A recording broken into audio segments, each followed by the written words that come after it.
শীত জেঁকে বসেছে উত্তরের জনপদে। আজও দেশের সর্বনিম্ন তাপমাত্রা পঞ্চগড়ের তেঁতুলিয়ায় রেকর্ড করা হয়েছে 10.5 ডিগ্রি সেলসিয়াস। ঘন কুয়াশায় ঢাকা চারপাশ, সামান্য দূরের দৃশ্যও ঝাপসা। কুয়াশার ঘনত্বে বোঝার উপায় নেই দিন নাকি রাত। এ অবস্থায় খুব একটা প্রয়োজন না হলে ঘর থেকে বের হচ্ছেন না বেশিরভাগ মানুষ। জীবিকার তাগিদে যারা বের হয়েছেন রাস্তার পাশেই খড়কুটো জ্বালিয়ে উষ্ণ হবার চেষ্টা তাদের। অন্যদিকে গরম কাপড়ের অভাবে সবচেয়ে বেশি দুর্ভোগে ছিন্নমূল ও নিম্ন আয়ের মানুষ। এদিকে তীব্র ঠান্ডায় রোগের প্রকোপ বেড়ে যাওয়ায় হাসপাতালের শয্যা ছাপিয়ে মেঝেতেও চলছে চিকিৎসা।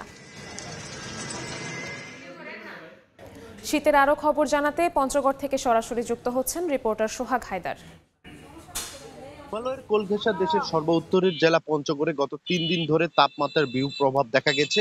আমরা দেখেছি যে তাপমাত্রার পারদ 10 থেকে 11 ডিগ্রির ঘরে ওঠানামা করলেও আজকের যে তাপমাত্রা রয়েছে সেটা কিন্তু সকাল 9টায় রেকর্ড করা হয়েছে 10.5 ডিগ্রি সেলসিয়াস।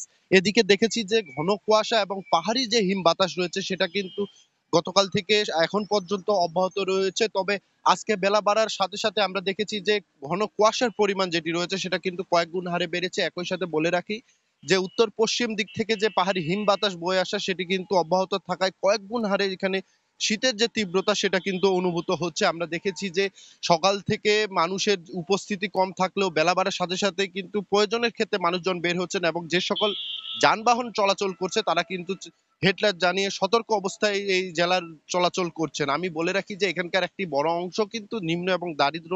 তারা কিন্তু বিভিন্ন কর্মক্ষেত্রে সকালে বের হন, কিন্তু শীতের তীব্রতার কারণে দেখা গেছে যে সকালে তারা বিপাকে পড়েছেন। একই সাথে রাতের সময়টিতেও কিন্তু গরম কাপড়ের অভাবে তারা বিপাকে পড়েছেন।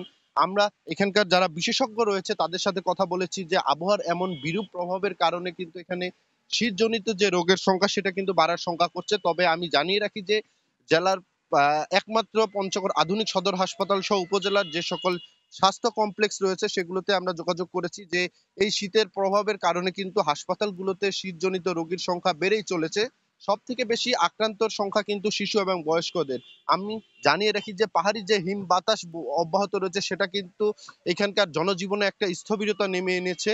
আমরা দেখেছি যে অনেকেই এই শীতের কারণে কিন্তু বিপাকে পড়েছেন এবং বিশেষ করে যে সকল নিম্ন আয়ের মানুষ রয়েছে, যারা নদী কেন্দ্রিক মানুষ রয়েছে, কারণ বলে রাখি যে এই জেলার অনেক মানুষ রয়েছে তারা কিন্তু নদী কেন্দ্রিক, তারা নদীর সাথে নদীতে পাথর বালি উত্তোলন করে জীবিকা নির্বাহ করেন, কিন্তু এই বরফ গলা পানির কারণে কিন্তু তারা চরম বিপাকে পড়ছেন। একই সাথে জেলা প্রশাসন বলছে যে এবং সচেতন নাগরিকরা বলছে এই জেলায় যদি বিত্তবানরাও এগিয়ে আসে এই জেলার মানুষের পাশে শীতবস্ত্র নিয়ে, তাহলে এখানকার যারা নিম্ন আয়ের মানুষ রয়েছে তাদের অনেকটাই উপকার হবে এবং দুর্ভোগ লাঘব হবে।